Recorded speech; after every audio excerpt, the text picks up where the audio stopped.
porque hay una fuerza motora interna mayor que mi ego frustrado por condiciones externas. Existe una fuerza mayor, que es el espíritu, es la voluntad que yo quiero imponer en mi realidad.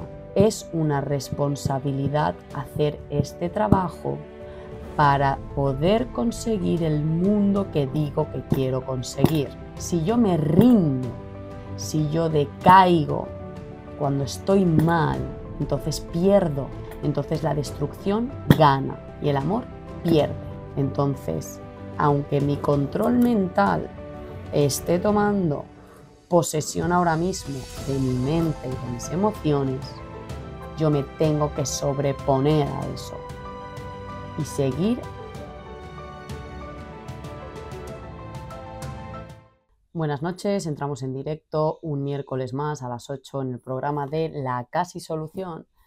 Casi solución porque faltas tú aplicando esas acciones que van a permitir que salgamos de esos patrones mentales destructivos que hacen de esta sociedad una sociedad decadente ahora mismo, ¿no?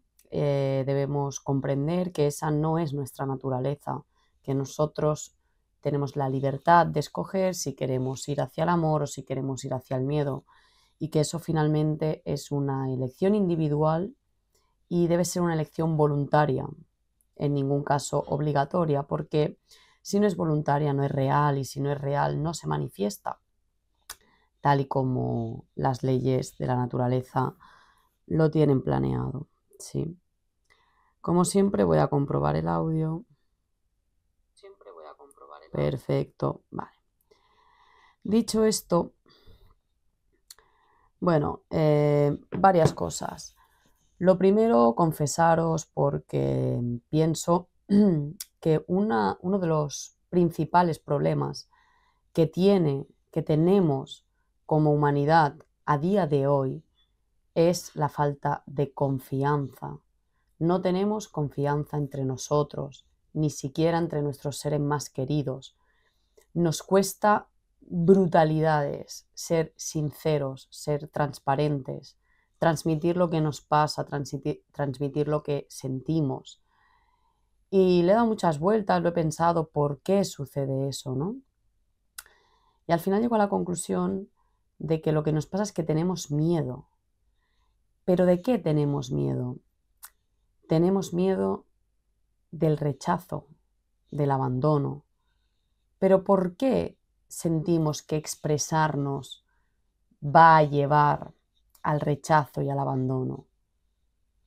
Porque no queremos expresar nuestros miedos, nuestras vergüenzas, nuestras tristezas, todo eso que consideramos que nos debilita, todo aquello que nosotros rechazamos dentro de nosotros mismos.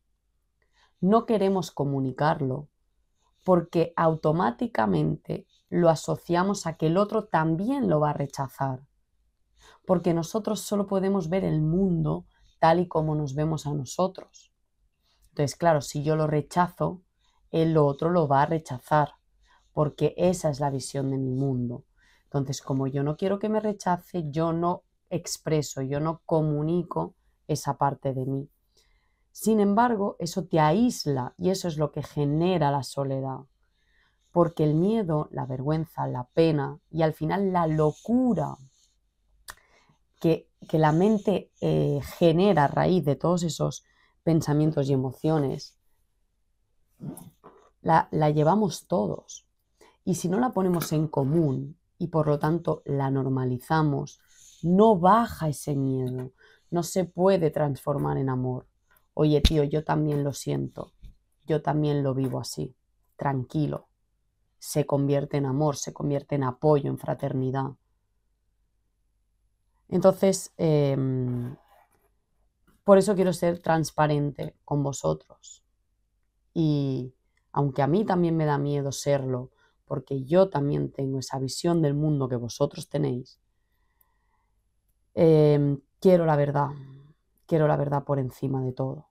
Aunque eso me cueste un sufrimiento infinito, pues eso conlleva enfrentarme a mis miedos más grandes.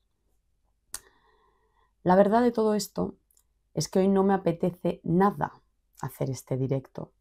Me apetece igual a cero. Sin embargo, me siento, me coloco, pongo el micro, pongo la luz, pongo el móvil, traigo el cargador, me preparo el agua, preparo el Twitch, preparo todo.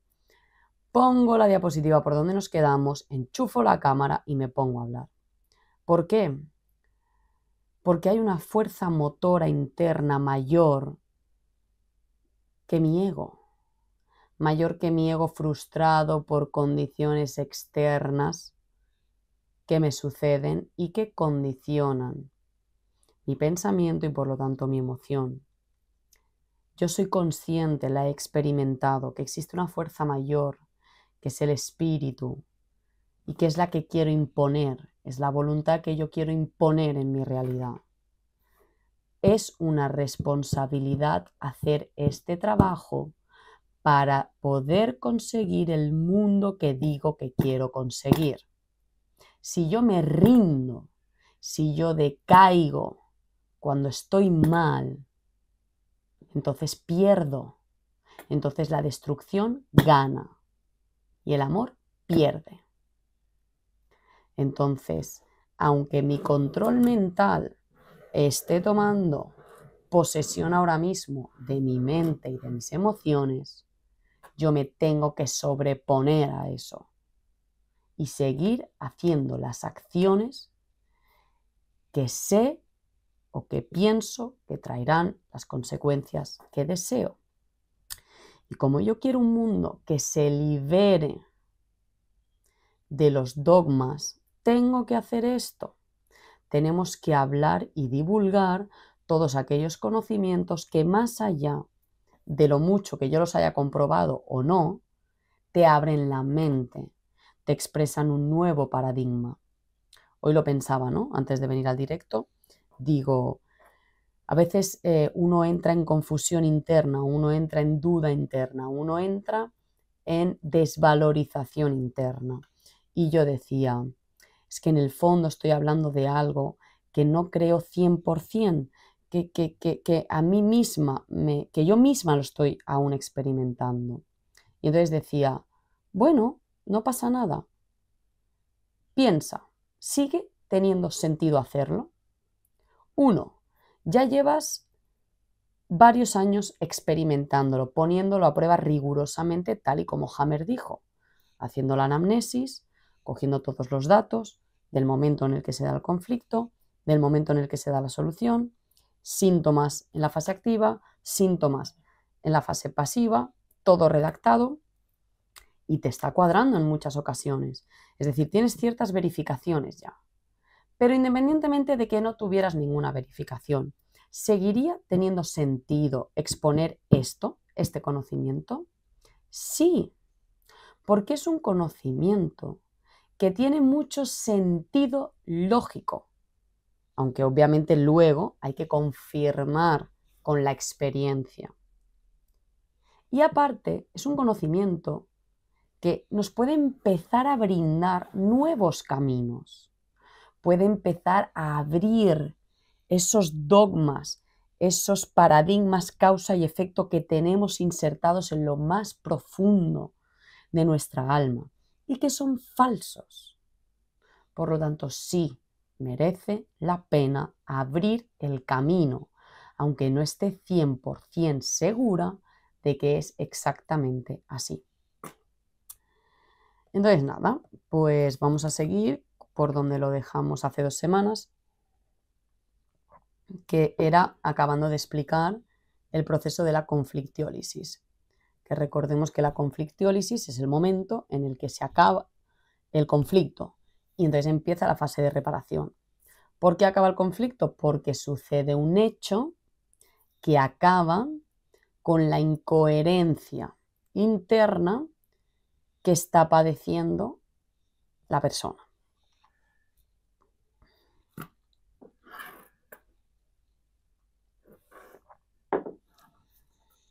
Dicen los cardiólogos, porque Hammer, la primera epicrisis, digamos, que estudia.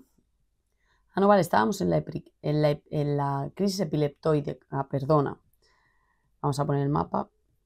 la crisis epileptoide era, si bien estamos aquí, ya habíamos pasado la conflictiólisis, ahora estábamos en la fase de reparación y habíamos dicho que la fase de reparación se dividía en 2 etapas. La primera etapa, que era la, digamos, la más fuerte, con los síntomas más exagerados, más fiebre, más dolores, más cansancio, más bacterias, y entonces el sistema parasimpático estaba profundamente activado, ¿no? Entonces, en un momento, digamos que el cuerpo lo que haría sería activar de repente el sistema simpático, es como volver de nuevo al conflicto para ver si la persona se queda en el conflicto o realmente ha cambiado la psique de manera que realmente lo ha superado, ¿no? ¿Qué pasa? Que en esta epicrisis el mundo físico puede no soportarlo, porque el cuerpo cae en una vagotonía tan grande que ha durado tanto tiempo la primera fase, la PCLA, que ese cambio, esa simpaticotonía, ese estrés que viene después, no lo soporta, rompe, digamos, las venas cerebrales, la pared, y te da una muerte cerebral, digamos. Entonces, la epicrisis que Hammer suele poner mucho como ejemplo es la del infarto de corazón. A ver, vamos a encontrarlo.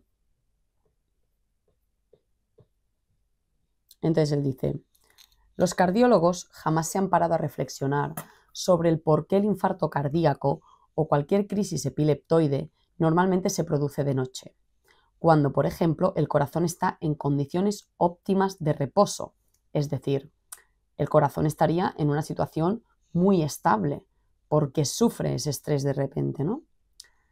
La crisis epileptoide puede llevar a breves parálisis de las extremidades o de la cara si el edema se extiende hasta el centro motor del giro precentral o si un conflicto de miedo tiene allí su foco de Hammer. Esta siempre tiene los típicos síntomas cerebrales que vemos en el infarto cardíaco: centralización, sudor de miedo, conatos de vómitos, vértigos, vista doble, calambres, dolor de cabeza, pánico, a menudo también desmayos, porque el íntima coronaria es sensible e inervada desde la corteza cerebral. Recordemos que las coronarias eran aquellas arterias que irrigaban el corazón y lo hidrataban.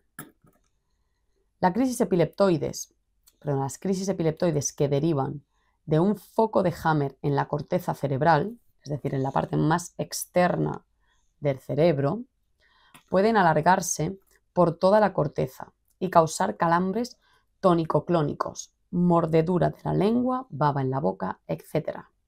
El foco de Hammer en la crisis epileptoide, recordemos que hay edema, hay líquido, y dice que se puede expandir por toda la corteza, por lo tanto ese líquido se expande por toda la corteza.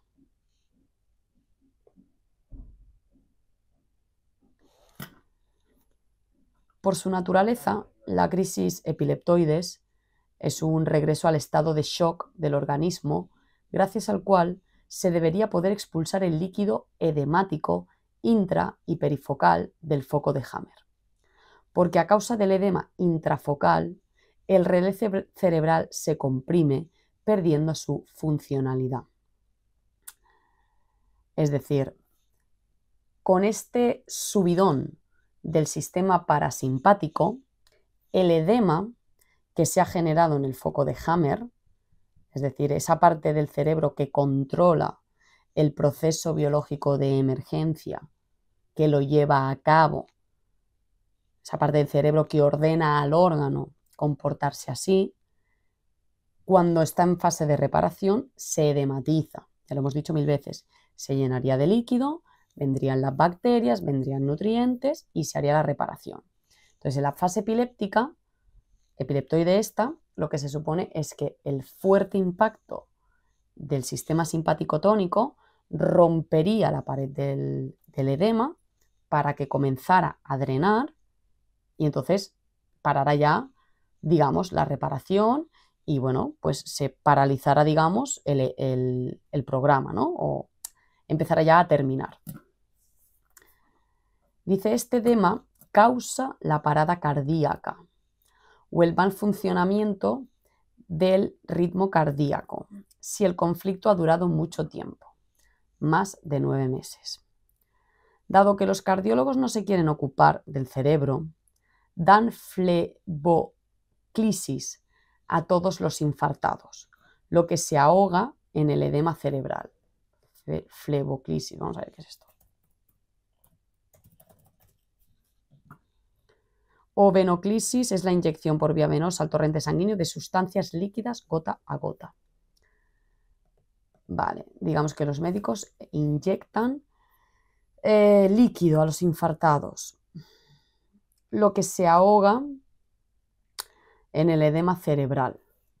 Bueno, lo que entiendo es que, porque esto ya lo he escuchado varias veces, es que en ese momento que hay edema, añadir más líquido es peligroso, porque lo que queremos es drenar líquido. Dice, es muy peligroso tratar un shock central que está condicionado por el edema cerebral y por lo tanto representa una crisis epiléptica, aumentando el volumen del líquido seguido a un shock de falta de volumen en el caso de desangramiento. Durante muchos millones de años, la naturaleza ha desarrollado el estado de shock y también la terapia correspondiente. Sin embargo, no queremos callar nuevamente que la crisis epiléptica está prevista o construida por la naturaleza también como un criterio de selección. Con una duración conflictiva superior a 9 meses, así lo ha demostrado nuestro estudio vienés sobre el infarto cardíaco, disminuyen notablemente las posibilidades de supervivencia en base al estado actual del tratamiento. La situación mejorará considerablemente cuando se pueda efectuar el tratamiento ya en las 3-6 semanas precedentes a la crisis epileptoide o el infarto, consiguiendo reducir el edema cerebral con ayuda de cortisona y el enfriamiento de la cabeza.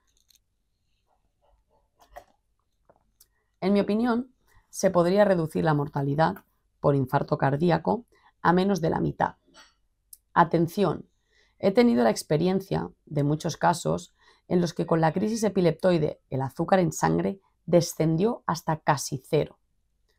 La aportación de glucosa, por lo tanto, es correcta, la mayor cantidad posible con poco líquido.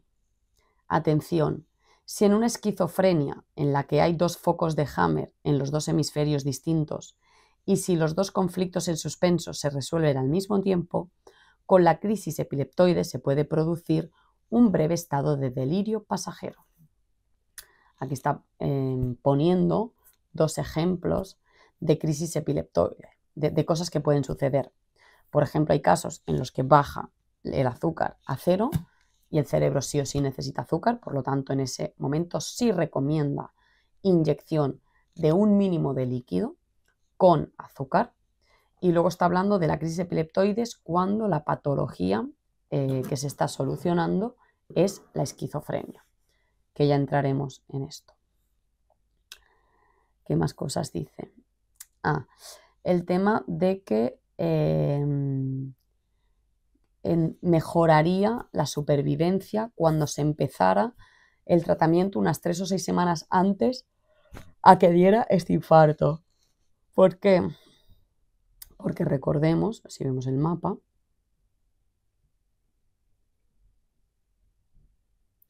que nosotros venimos de una fase vagotónica. Entonces, si digamos que a mediados de la fase PCLA, tú como tienes toda la anamnesis, sabes todo lo que ha pasado, estás viendo los síntomas, sabes, prevés que vendrá el infarto, tú empiezas ya a suministrarle a la persona productos simpaticotónicos. Hammer daba cortisona porque era médico y tenía acceso y él sabía las dosis, ¿vale? Nosotros es algo que los médicos deben desarrollar porque yo es algo que no puedo decir, no lo conozco. La dosis, no he trabajado con esa sustancia. o recomendaba picante, que se fuera consumiendo picante 3 o 6 semanas antes de cuando se preveía ese infarto, porque el picante es simpático-tónico. Hay otros productos simpático-tónicos que podrían también utilizarse. Dicho esto, entramos a la descripción de qué significa solucionar el conflicto, ¿no? Dice, a menudo recibo ofertas de colaboración por parte de psicólogos, entre comillas terapeutas, de la hipnosis, operadores de bioresonancia, de PNL, que es programación neurolingüística, que no puedo aceptar. Estas personas, que en su mayoría no tienen ninguna experiencia clínica, sostienen que pueden resolver los conflictos biológicos, con métodos superficiales. Por no hablar de que también un psicólogo, con su método, que será revelado erróneo, puede meterse por casualidad en un conflicto actual y, discutiendo con el paciente, llegar a la solución, mientras que a menudo ese conflicto, a nivel biológico, no debería haber sido resuelto. Estos psicoterapeutas inexpertos en la nueva medicina no saben qué es un conflicto biológico y el correspondiente programa biológico que se desarrolla.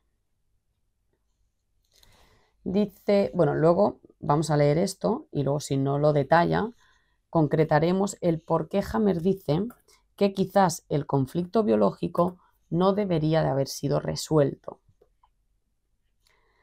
¿Por qué? Porque Hammer habla de la biología, es lo que hemos dicho, ¿vale? Hay un momento en que la fase vagotónica, la fase de reparación, puede ser tan intensa que la persona no lo supere.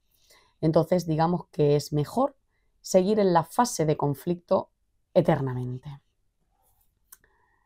Que eso ya veremos en qué caso sería lógico o no. Dice, también los hipnoterapeutas pueden a veces resolver un conflicto. Los hipnoterapeutas son esos que te inducen a la hipnosis. Ya hablaremos algún día de la hipnosis. Aunque no saben encuadrarlo biológicamente. Además, la hipnosis profunda tiene la gran desventaja de crear a menudo un nuevo choque biológico, que no se sabe si podrá ser resuelto como se esperaba. ¿Por qué? Porque la hipnosis lo que hace es sacar a la luz muchas veces traumas que se desconocían. Entonces, activan en la psique de la persona una incoherencia, un conflicto no esperado. En muchas ocasiones, en otras no.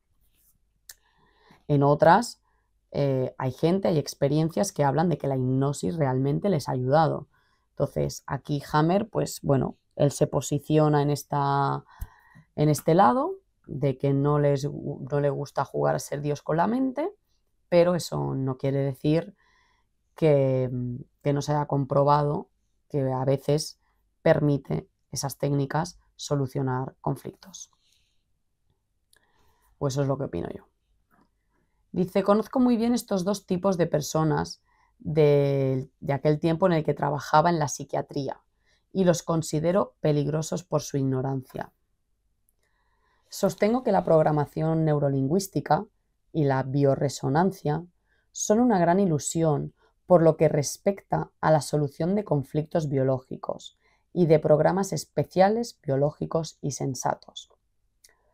Todos sus métodos presuponen que estos programas de emergencia biológicos y sensatos son malos, malignos, por lo que todos los conflictos, también biológicos, tienen que ser eliminados con la terapia.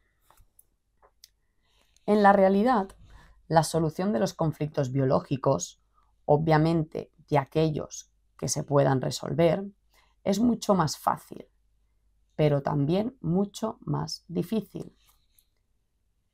Dice, estamos profundamente apegados a los errores de los últimos 2000 años, durante los cuales la medicina ha estado organizada en base al Antiguo Testamento, entendiendo la enfermedad como pecado, concepción de la cual la mayoría no consigue alejarse ni un ápice. Una madre nota el conflicto biológico de su hijo sin ningún método, igual que cualquier hembra animal. Estas madres encuentran instintivamente la causa, el medio justo, el momento justo, las palabras justas para consolar o reprender. Normalmente hacen todo del modo biológicamente correcto. Es así de fácil. El intelectual loco que quiere hacerlo todo, con el método, lo arruina todo. Lo mejor sería que no se ocupasen de nada. Los expertos. Dice, la nueva medicina, al contrario que la medicina de Estado, importante ese dato, que cree en 5.000 hipótesis, es una ciencia natural exacta, sin hipótesis. Por lo tanto, es mucho más sabia que la vieja medicina de Estado. Y sin embargo, no nos consultan esos expertos intelectuales cerrados estúpidamente en su mundo. No existe ni psiquiatría ni cerebroiatría, sino una iatría, iatro, médicos. El médico de la nueva medicina tiene que tener el máximo posible de conocimientos, pero sobre todo tiene que ser un amigo cordial de los pacientes, con la sana capacidad de entender a las personas y dar buenos consejos al paciente jefe. Todos tenemos que ser nuestros propios jefes, nuestros propios médicos.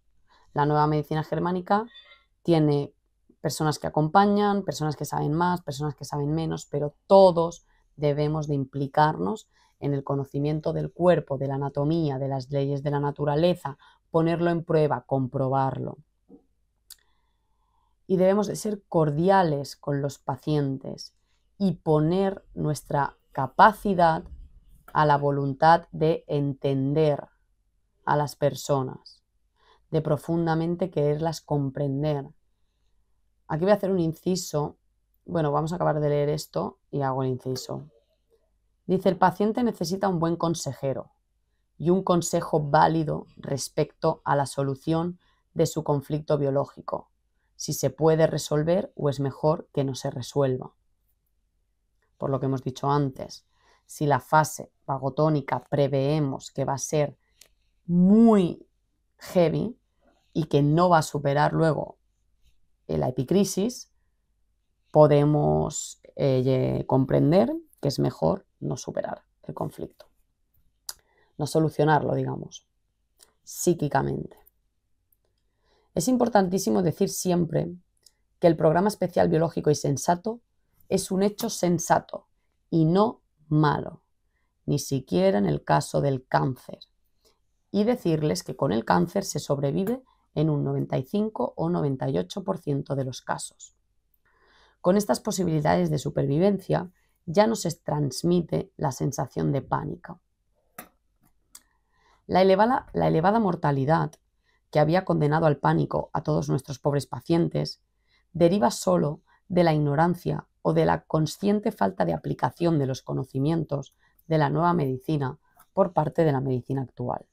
Sí, como he dicho, en la nueva medicina se sabe que todos los procesos llamados en el pasado malignos tienen un sentido biológico y también la solución del conflicto y lo que con ella se consigue.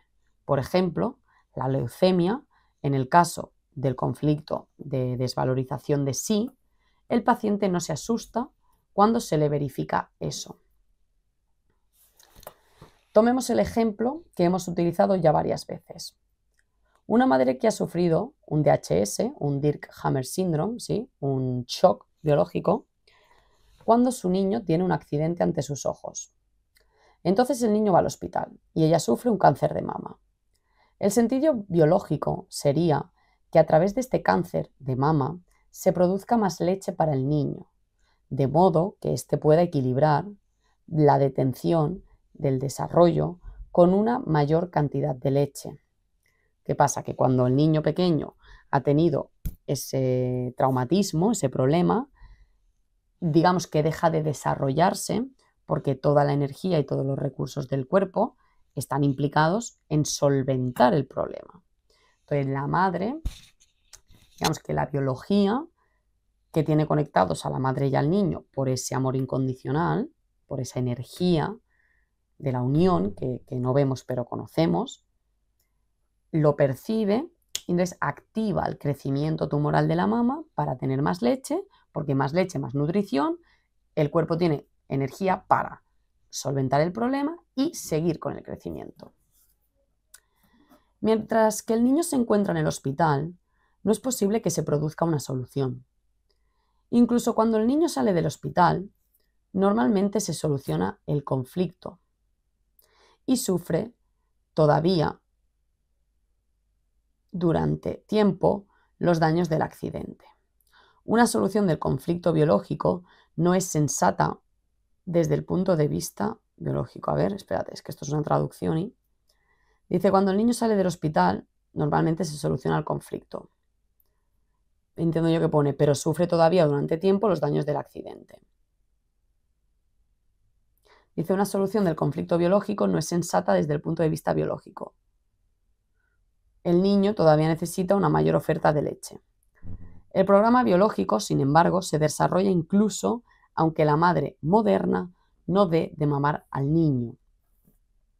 Vale, o sea, lo que está diciendo aquí, entiendo yo, es que la naturaleza ha codificado el programa biológico para que la madre tenga más leche, se la dé y entonces así sea la solución sensata, pero eso no quiere decir que sea lo que se vaya a llevar a cabo. Por ejemplo, nosotros actualmente, aunque la madre viera que su pura leche o suero, no se le ocurriría dárselo a su hijo de 9 años. Entonces, digamos que esa solución biológica, a veces creo que también lo que se refiere cuando dice que la solución biológica no es sensata, lo que se está refiriendo es a que el cuerpo no intenta dejarte otra vez todo en la perfección de la funcionalidad, es decir, que funcione perfectamente. Lo que quiere es sobrevivir. Entonces, si no hay recursos, si estás muy mal, si hay muchos problemas que solventar, puede ser que la solución te deje pues, una minusvalía o algo deficiente en el órgano porque él no busca la perfección, sino la supervivencia. Por lo tanto, tenemos que explicar cautamente a estas madres las correlaciones, incluida la de la caseficación espontánea del cáncer de mama, si tiene micobacterias, ¿sí? Las de la tuberculosis, lo que normalmente se puede descubrir preguntando a la paciente si ha tenido fases de sudor nocturno en ocasiones precedentes. Ella tiene que saber también que un tumor no reducido en la mama por la falta de bacterias, es decir, un tumor enquistado, es totalmente inocuo. Biológicamente no es necesario, pero no es de ninguna manera peligroso para la supervivencia. Es decir, el cuerpo tiene dos maneras de dejar ahí el tumor, o sea, de solucionar el tumor cuando ya no cumple la función. Es decir, tu hijo ya ha salido, ya ves que se está recuperando, tú ya te calmas, ya se acaba, el programa ya se ha acabado, el código, el plugin está cerrado. Entonces el cuerpo dice, bueno, vale, ¿qué hacemos? Pues o bien mando bacterias tuberculosas que se coman ese exceso porque no lo queremos, y si no tengo bacterias tuberculosas porque esta gente se las ha cargado, pues lo encapsulo y ahí se queda. Y tienes un bulto, pero no está activo. Que muchas veces a eso le llaman el cáncer dormido. Que dices, bueno, ¿por qué está dormido, no? ¿Qué ha pasado? Ya no está en funcionamiento. Porque ya no sirve.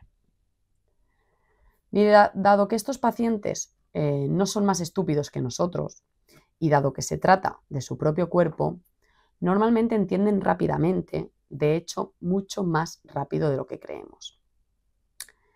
Quiero describiros brevemente dos casos, que en parte se mencionan en otro punto del libro, solo para mostrar que la solución biológica de un conflicto con programa especial biológico sensato en los 3 niveles, cerebro, psique y órgano, no es una solución psíquica, sino justamente biológica.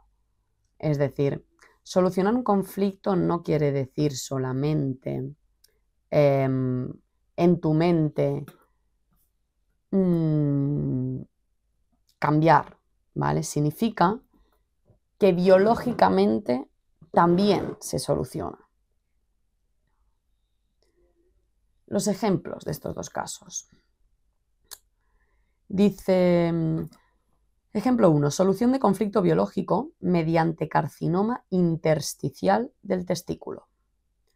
Dice, este caso de un joven médico puede mostrarnos lo que hace falta calcular en la nueva medicina. Dice, él había venido a mí porque tras una ablación del testículo izquierdo, una ablación, si no me equivoco, es una extirpación. Extirpación, correcto. Dice, había venido a mí porque tras una ablación del testículo izquierdo, que se había hinchado hasta hacerse tan grande como un huevo de oca, en abril de 1908, en un control con TAC abdominal, le habían dicho que las células malignas del testículo le habían producido metástasis en el vientre. En ese punto, todo el abdomen estaba lleno de metástasis y ya no se podía hacer nada. Eso es lo que el médico te ofrece, ¿no? Aquí tenemos la foto, ¿vale? Esto sería la situación del testículo y esto sería el TAC, es un TAC axial, ¿sí? Es decir, un corte, digamos, a este nivel y como podemos ver, no, perdona, disculpadme, ¿eh? El TAC es del vientre. El TAC está hecho, bueno, se pueden ver los dos riñones, estamos viendo la vértebra, vemos la vena cava y la arteria. Y esto, bueno, serían los músculos. Bueno, al nivel de los riñones más o menos, ¿no? Dice, esta es la situación del quiste, ¿no? En el 1998. Dice, quiste del riñón a la izquierda, flechas, vale. También hay quiste en el riñón. Bueno, el riñón es esto y esto. Yo creo que estas flechas no son de quiste en el riñón, sino en el abdomen, ¿eh? Pero bueno. Dice, el correspondiente conflicto de líquido se explicó rápidamente. El paciente, en mayo de 1998, quiso reanimar a una niña ahogada de 5 años durante el transporte en ambulancia de un hospital extranjero poco preparado donde él trabajaba. A causa de la falta de medios, de lo cual él mismo se sentía un poco responsable, la niña, que tenía la misma edad que su propia hija, murió. Eso había provocado que se le congelara la sangre en las venas, como contaba él mismo. Sufrió un conflicto de líquido, que sin embargo consiguió resolver 6 meses más tarde. El quiste del riñón, que en aquel punto se había endurecido, ya en gran parte, se descubrió en octubre del 98 y se malinterpretó como un linfonodo. En junio del 99 se diagnosticó erróneamente como una aglomeración de metástasis. Pues no, efectivamente lo está considerando del riñón. Vale, bueno, el riñón es esto, no sé si será una prolongación lo que ellos están considerando. No soy una experta en diagnósticos de TAC, así que tampoco vamos a entrar en eso. Pero bueno, aquí tenemos un dato muy importante y es el hecho de que hay muchos errores en el diagnóstico. ¿Por qué? Porque, bueno, si alguien tiene algún poco de experiencia con pacientes y tal, se habrá encontrado en la situación de que a veces no saben decirte lo que tienes. Me acuerdo que por allí, por internet, una vez escuché a una chica que, bueno, se había vuelto como muy del rollo feminista y todo esto, porque una vez le dijeron que tenía un tumor en el útero y que cuando le fueron a operar, resulta que lo que tenía era una endometriosis y le quitaron todo el útero o algo así y ella no se enteró de todo eso hasta pasados no sé cuántos años. Bueno, barbaridades, ¿sí? En los hospitales se hacen verdaderas barbaridades muchas veces, sin negar que también se hacen muchas cosas positivas, ¿vale? Yo esto, lo único que quiero decir, que quiero anunciar, es que No podemos delegar algo tan importante como nuestra propia salud así, ciegamente, sin más. Plan, yo no me preocupo de nada, yo no sé nada, tú lo sabes todo, tú eres Dios, ¿vale? Eres un tío normal que come, que tiene hijos, que caga, que tiene miedos, pero tú eres Dios y lo sabes todo. No. Y cuando te vas informando y vas conociendo, te vas dando cuenta de que hay locuras en el hospital y que, bueno, a mí personalmente, si queréis saber mi opinión, a mí el hospital me da puto miedo. Y si no estoy en una situación de emergencia brutal, prefiero no ir. Porque no, porque los diagnósticos asesinan. Ah, vale, bueno, mira, aquí hay más fotos, ¿vale? Ahora sí se está empezando a ver ya el riñón sobrepasado por todo este bulto, que le dijeron que era un linfonodo. Un linfonodo significa que es un tumor de la linfa, de los canales de la linfa, o sea, no habían acertado ni en el órgano.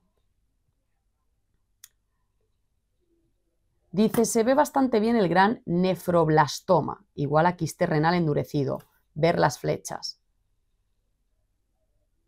Ah, vale, no. Está hablando de esto. Vale, porque esto no es el riñón, ¿vale? Esto es el vientre. Ahora vamos a ver qué dice. Pero aquí, que está la flecha, está el riñón. Y me imagino que de aquí, de esto, será el quiste al que se refiere. Puedo pintar, ¿eh? Si no, se refiere aquí. Si me tendría que poner una luz en el cursor o algo.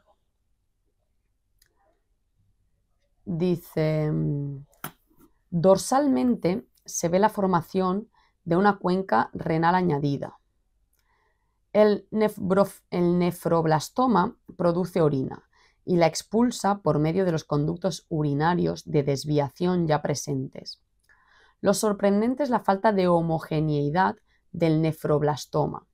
Las dos flechas superiores indican las dos partes iniciales del nefroblastoma, que se pueden ver ya en las fotografías del 27 del 10. Bueno, pues no, a lo mejor sí que se refiere a esto, porque las dos flechas están aquí. Bueno, como yo tampoco sé interpretar esto muy bien, bueno, sí que es verdad que aquí, por ejemplo, sí, si vemos esto entra, digamos, al riñón, pero no, esto es el páncreas. Aunque el páncreas está más arriba, esto será intestino. Bueno, quizás se refería a esto, ¿eh? Lo importante es el dato, digamos, más de si nosotros, o sea, más allá de si nosotros estamos pudiendo o no interpretar esto. Vale, dice el TAC abdominal del 10 del 6 del 99, más tarde se ve cómo se añade una gran parte de nefroblastoma que antes no podíamos explicar. Ahora sí podemos explicar este fenómeno. De hecho, una ojeada a la sección del tronco cerebral del junio del 99 nos muestra un foco de Hammer que durante ese tiempo se encuentra en solución tardía para el relé del tubo colector del riñón derecho.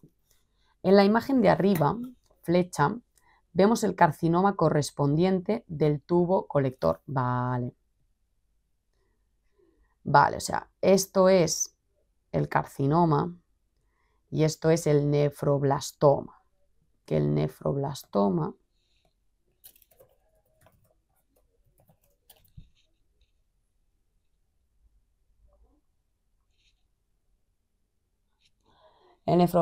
o tumor de Wilms es una neoplasia maligna de riñón y el segundo tipo más frecuente de cáncer abdominal en niños. Vale. Vale, no, pues sí, vale. El nefroblastoma es esto grande, que está adelante, ¿vale? En la parte abdominal. Y el carcinoma renal sería este de aquí, de la flechita de abajo.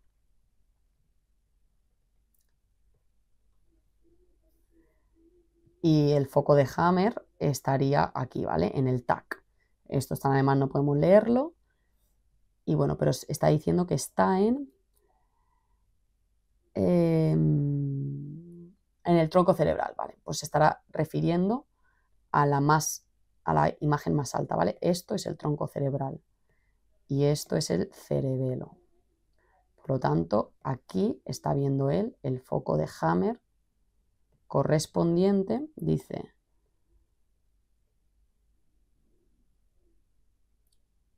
vale, nos muestra un foco de Hammer que durante ese tiempo se encuentra en solución tardía para el relé del tubo colector del riñón derecho.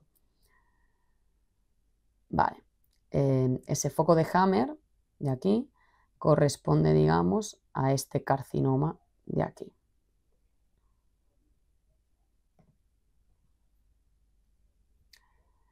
Dice, este programa de emergencia biológico sensato del conflicto del prófugo ha hinchado de nuevo el nefroblastoma. El paciente ha sufrido visiblemente el conflicto del prófugo junto a un conflicto de pérdida cuando ha tenido que dejar su familia para irse a vivir a Sudamérica. En la siguiente TAC se ve que el conflicto del prófugo se ha resuelto. ¿Vale?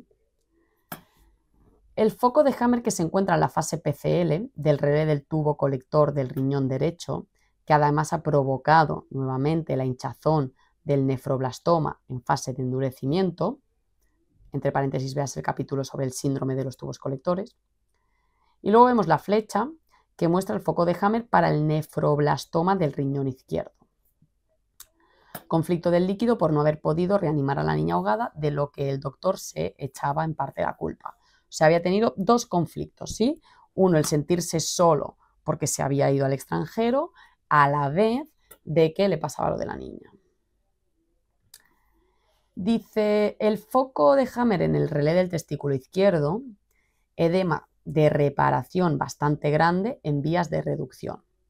Y otra cosa fue muy importante para los dos, justo cuando el joven doctor empezó a comprender la cuestión del modo correcto. Si se lleva a cabo una ablación del testículo, en la fase de reparación del programa biológico, como también fue mi caso personal, dice Hammer, el programa prosigue en cualquier caso, coherentemente hasta el final, a pesar de la extirpación. Es decir, todo el resto de programas sí que el cerebro, órgano, sigue adelante. La hipófisis y la corteza suprarrenal intervienen y hacen que se produzca más testosterona respecto al inicio del programa.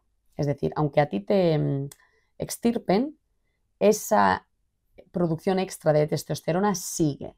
Y digamos que sería la indicación que tenemos o la prueba de que el programa no para por mucho que tú extirpes y busca las maneras de seguir. Todavía no sabemos precisamente si la producción de testosterona añadida tenga lugar en la corteza suprarrenal o en el testículo que queda. En cualquier caso, el nivel de testosterona es y permanece más alto. Así, la mujer de este paciente zurdo, que se describe a sí mismo como un macho afeminado en el pasado, dijo que desde hacía algún tiempo se había vuelto más masculino de lo que era antes de que le extirpasen el testículo. Él mismo se sentía mucho más masculino. Su mujer lo prefería como era antes. También mi mujer me dijo casi lo mismo casi un año después de la muerte de mi hijo Dirk, después de la ablación de testículo. Vale. Pero entonces, ¿cuál es la causa de lo del testículo?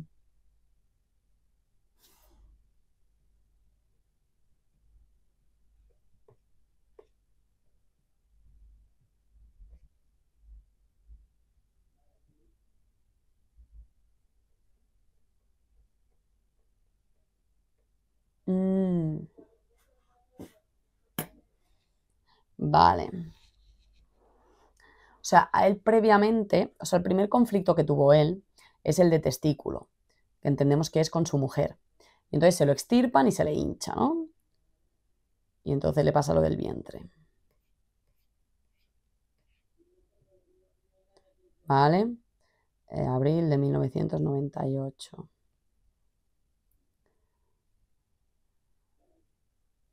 Vale, en abril. O sea, primero le pasó lo del conflicto este sexual afeminado con su mujer y bueno, cuando lo solventó, se le hinchó, bueno, el quiste, la ablación, todo. Y luego en mayo le pasó lo de la niña y ahí empezó otro problema que es lo de el riñón, bueno, básicamente lo de los riñones.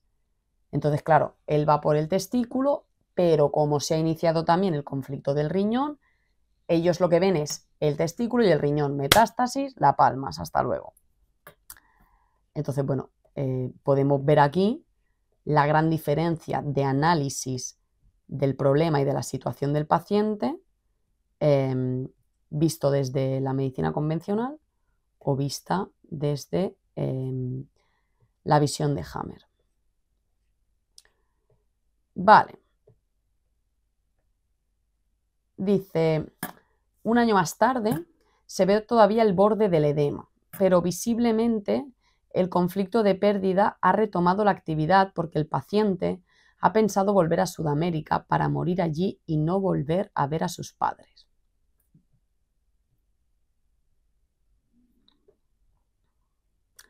El punto oscuro indicado por la flecha corresponde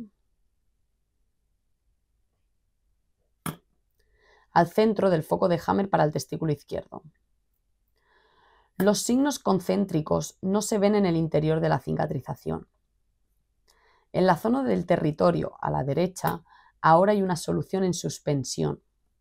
La zona del territorio izquierda permanece activa sin modificaciones. Dice, también el conflicto de pérdida se aclara rápidamente. A comienzos de 1998, la familia se había trasladado de Alemania a Sudamérica, al país de la mujer. El paciente creía que no volvería a ver nunca más a sus padres, en particular a su madre, a la que quería mucho. Pero cuando 3 meses después volvió a Alemania y el éxodo en Sudamérica no era ya tan definitivo, entonces fue posible que resolviera temporalmente este conflicto de pérdida, justo después de que el testículo izquierdo empezase a hincharse. Por eso la izquierda, como es zurdo, al lado del partner, porque siempre había admirado a su madre, una mujer muy guapa pero muy severa, preferentemente de un modo un poco edípico como una partner.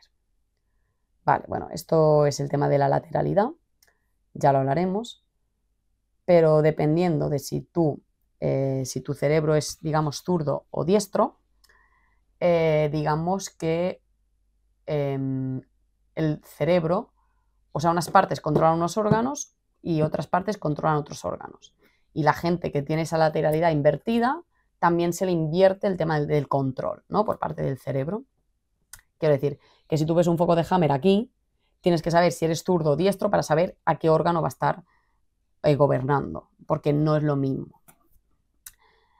Entonces, bueno, él era zurdo y lo que te está diciendo aquí es que él veía a su madre como una compañera, no como alguien superior o inferior, que es lo que tendría que ser, ¿sí? Alguien superior. Dice, pero todo comenzó a aclararse cuando hemos estudiado juntos el TAC cerebral. Siempre pido un TAC cerebral como condición, porque se veía que en el ámbito del territorio a la derecha, como se puede ver fácilmente, tenía un gran edema en solución. También debió sufrir un infarto cardíaco, que no detectaría como fuerte, ¿sabes? Se había tratado de un ligero infarto cardíaco izquierdo, porque el lado derecho podía haber estado activo solo en constelación esquizofrénica. El conflicto era que su mujer 12 años antes lo había traicionado con un amante. Desde entonces tenía un conflicto activo en suspensión, en el lado cerebral derecho preinsularmente. Pero el hombre zurdo tiene que sufrir el primer conflicto a la izquierda cerebralmente. Y eso es lo que había pasado. Como él mismo bien sabe, cuando tenía 4 años, conflicto de miedo en el territorio, de territorio y de rencor en el territorio, 34 años antes. Sus padres se habían ido a una fiesta creyendo que el paciente, que entonces tenía 4 años, y su hermanito estaban dormidos. Sin embargo, los dos se despertaron en medio de un gran miedo porque estaban convencidos de que los padres habían desaparecido para siempre. El paciente sufrió un conflicto de territorio, activo todavía hoy, a la izquierda cerebralmente. Desde entonces, como él mismo admite, se vio afectado de manías y a los 26 años se volvió maníaco depresivo cuando sufrió el segundo conflicto de territorio sorprendiendo a su mujer con un amante. Ahora nosotros tenemos que responder a las preguntas. ¿El conflicto de territorio cerebralmente a la derecha había llegado a la solución efectiva o se había resuelto biológicamente con el aumento del nivel de testosterona? Este segundo conflicto ha tenido lugar exclusivamente en constelación esquizofrénica, por lo tanto no había formado ninguna masa conflictiva y el paciente que lo había resuelto lo pudo hacer porque no estaba en peligro de morir de infarto cardíaco. Ah, vale, está resolviendo la respuesta. ¿O no? Ah, no, vale. La segunda expresión es una respuesta también, pero no hay interrogante. Dice, este segundo conflicto ha tenido lugar exclusivamente en constelación esquizofrénica. Es decir, eso ya lo trataremos más adelante, pero constelación esquizofrénica es cuando hay dos conflictos activos a la vez en los dos hemisferios, uno en cada hemisferio. Cuando eso sucede, no se dan síntomas biológicos, se dan síntomas psíquicos. Entonces dijo, por eso no dio infarto cardíaco, porque él estaba en constelación esquizofrénica, aunque el conflicto fuera de territorio. Una persona zurda como él, un hombre que tuviera conflicto de territorio, si no tenía otro conflicto en el otro hemisferio, es decir, no está en constelación esquizofrénica, sí puede padecer en la fase de solución infarto cardíaco. La cuestión era si, cuando se hubiese producido la solución biológica, permanecería el peligro de resolver, como consecuencia, de modo biológico también, el conflicto de territorio cerebralmente a la izquierda. Eso era peligroso, porque el conflicto de territorio cerebral izquierdo para los zurdos había estado activo desde hacía solo 22 años. Una solución habría dado como resultado una embolia pulmonar, probablemente mortal. Resultado: parece que con un aumento de nivel de testosterona se resuelvan de modo biológico e inevitable los conflictos de territorio cerebralmente a la derecha, si el conflicto de pérdida ha formado suficiente masa. El paciente vive y está bien, dado que el órgano concéntrico, testículo izquierdo, había sido extirpado, no podía notar la nueva solución de la recaída conflictiva de pérdida, salvo por el nivel de testosterona y por la sensación de una masculinidad nuevamente aumentada. Ahora ya no es maníaco depresivo, sino solo maníaco, lo que nuestra sociedad interpreta a menudo erróneamente como hiperactivo. Aquí el asunto ha terminado bien únicamente porque el paciente es zurdo. Un caso análogo en un hombre diestro terminaría casi obligatoriamente de un modo trágico.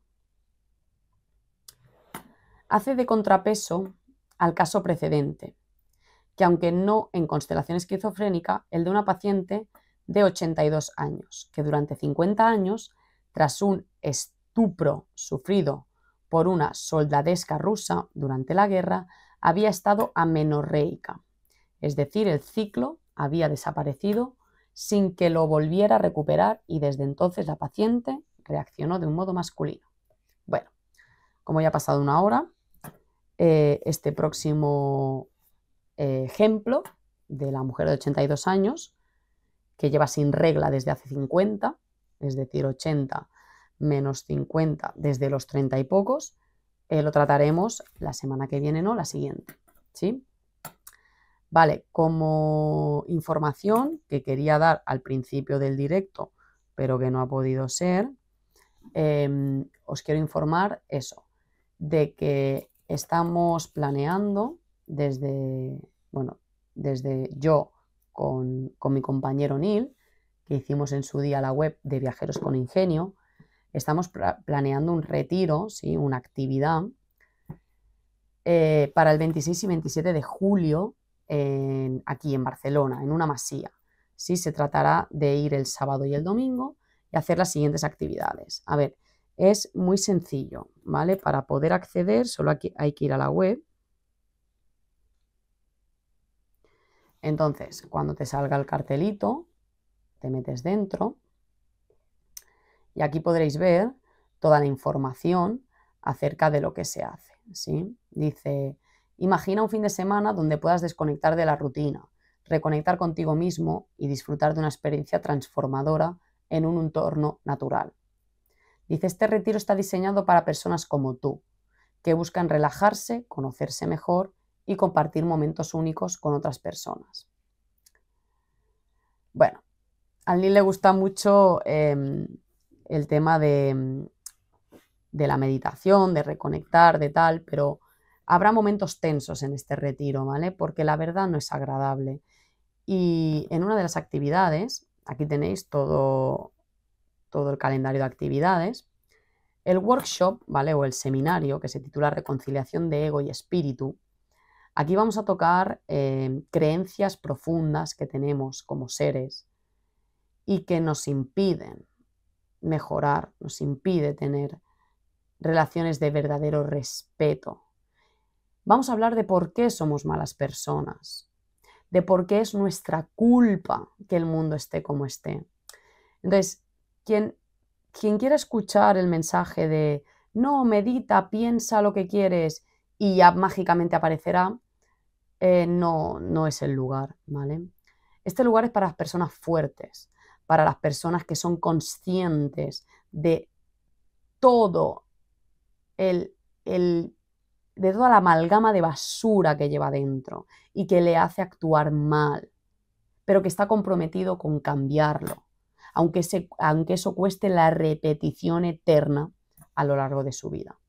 Obviamente que luego habrá actividades de más relajación, de meditación, de visualización, porque al final todo eso se incluye, ¿no?, en el acto de crear. Pero que habrá momentos duros, tensos y donde nos enfrentaremos a nosotros mismos, a nuestros autoengaños, a esas verdades que no nos queremos decir o que queremos empañar. No, sí, no. Si yo en verdad esto no me hace mala persona o no, bueno, esto ya lo cambiaré, ¿no? Es que, ¿vale? Entonces recordar 26 y 27 de julio en Barcelona. Solo tenéis que escribir a contacto@viajerosconingenio.org. Sí, aquí tenéis el correo, contacto@viajerosconingenio.org. Y bueno, os reservamos la plaza, ¿vale? Hay 30 plazas, tampoco hay muchas, por lo tanto, yo iría ya haciendo las reservas o bueno, entrando en contacto y os mandaremos un mail con más información. El precio ya os digo que ronda los 250 euros. Si lo piensas bien, un fin de semana en verano, en esas fechas, con tus amigos, te cuesta eso.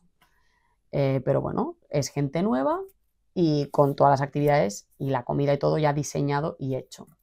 Así que nada, esto era lo que quería añadir por hoy y nada, pues nos vemos el miércoles que viene, que es 12, con un capítulo del natural, y el 13 tenemos un invitado muy, muy especial que ya os comunicaré, ¿vale? Es una sorpresa.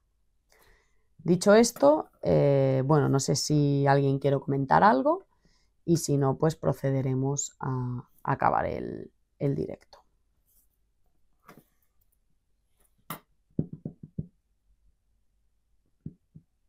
Bueno, veo que nadie tiene ningún comentario. Pues nada, buenas noches y nada, hasta la próxima.